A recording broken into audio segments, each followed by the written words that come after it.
James Comey made his Instagram post that he subsequently retracted, but not before the left went wild. What he says is 8647, it doesn't mean what everyone knows it means. It means something different. I didn't realize some folks associate those numbers with violence.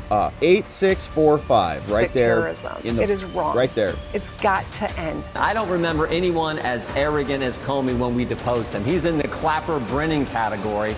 I think this is him trying to get attention. Liberals doubled down on the threats against President Trump. You remember James Comey made his Instagram post that he subsequently retracted, but not before the left went wild. Ed Krasenstein posted this one too, May 15th. He says, hey, guess what? It's time. And he posts those numbers. But then he follows it up with a subsequent post. He says, I'm not supporting violence. I'm 100% against violence in any form. What he says is 8647. It doesn't mean what everyone knows it means. It means something different. All it means is remove Trump from office. Saying if you're creating any other meaning, you're the ones, we are the ones who are inciting violence. Okay, so you see how they do this? Whatever they're doing, they pervert and reverse and then shove onto you. And this caught wind amongst their side. They're mental, so it really means nothing because they know what it means, right? It's coded language that is to eliminate the president. They've been talking about it for a long time. But even Comey backpedaled on this, played dumb on it. Remember, he posted this on Instagram, said, I posted earlier a picture of some shells I saw today on a beach, which I assumed were a political message. Yeah, I didn't realize some folks associate those numbers with violence. It never occurred to me, but I oppose violence of any kind, so I took the post down. Now, the rest of them didn't, all right? The rest of them continue to post this stuff. Krasenstein posted another one and is mocking the MS-13 gangbanger that he obviously can't understand what those tattoos means. But they keep saying it, right? 8647 because it's a code for the 25th Amendment now. That's all it is. Even though 25 is not in there anywhere. It's 86 and 47. So he's not alone. He also had some other people like this guy, John Pavlovitz, and these are both major accounts, right? This guy is all over the place, says, same thing here, says, I thought we're the snowflakes. And so they're posting this, right? Like this is a new call to action for them, just like when they shot that CEO in the back. Now, Gretchen Whitmer and a lot of other Democrats have been already hinting at this for a long time, saying here, this was also resurfaced. Remember when Big Gretch Rona displayed an 8645 sign? This was back in a Meet the Press interview back in 2020. She claimed that Trump was inspiring domestic terrorism. And look at that right there, 8645, right there. Terrorism. It is wrong. Right there. It's got to end. It is dangerous, not just for me and my... Trump is instigating terrorism as she has 8645, which, as we all know, that was when Trump was the 45th president. And so 86 is just to eliminate, right? And everybody saw that and everybody knows what it meant. Now, same thing has been happening here. Maine Secretary of State was doing the same thing, right? 8647 from her. And Comey, this old clip from Johnny MAGA on Inside Jen Psaki's MSNBC's hit show, this is Comey almost fantasizing in a kind of disgusting fashion. You're like, Comey, you're on national TV, dude. Nobody really watches this show, but you should, like talk about these things in private. Do you agree with that it would be difficult or nearly impossible for the law enforcement institutions to put him in actual jail?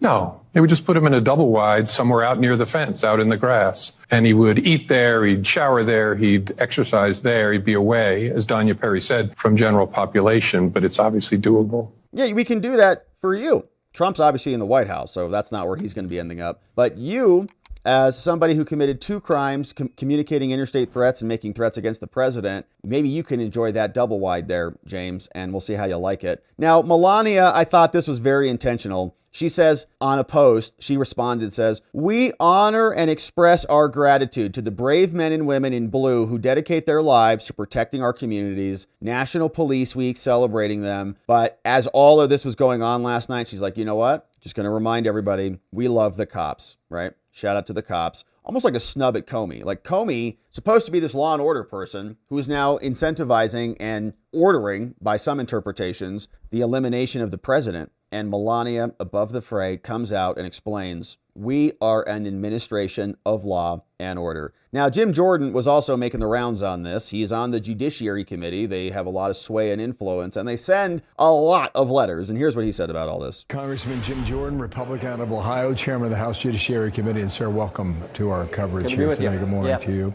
What did you make of this? Well, I think it's Jim Comey trying to get attention. I think President Trump's exactly right. I think James Comey knew what he was doing, knew what it meant. But I think he's trying to. Bill, I've probably been involved in more depositions, more transcribed interviews than just about anyone in Congress over the last several years. And I don't remember anyone as arrogant as Comey when we deposed him. He's in the Clapper Brennan category. I think this is him trying to get attention. I don't think it worked so well for him because I think the country saw what this was about and said this is ridiculous. He took it down. Now, I don't even know, did he say this was already there or he arranged the shells and the rocks in that formation? I think it's a little unclear about that. Yeah. The impression was given that he stumbled upon it during a beach walk.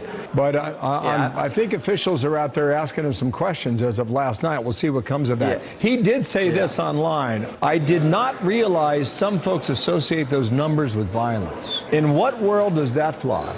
I mean, I don't think it does. The idea that he may have stumbled on this and someone else arranged it and he took a picture of it and posted it, I find that a little hard to believe as well. Maybe that happened. What I do know is Secretary Noem's investigating, the Secret Service are investigating, and I think Kash Patella said he'll leave it there right now and then we'll see what happens. So, but what I do know is when we deposed Comey, what he was like. I do know what it's amazing some of these people who went after President Trump so much. I mean, remember, Comey's the guy who set up the whole arrangement where the Clinton campaign hired Perkins Coie, who hired Fusion GPS, who hired a foreigner who wrote the fake lying dossier that Comey used to go as the basis to the FISA court to get the warrant to spy on President Trump's campaign. That's Jim Comey. That's the guy we're talking about. And when we depose him, all I remember is the arrogance, the sanctimoniousness of this guy, or, just that's what I remember. Okay.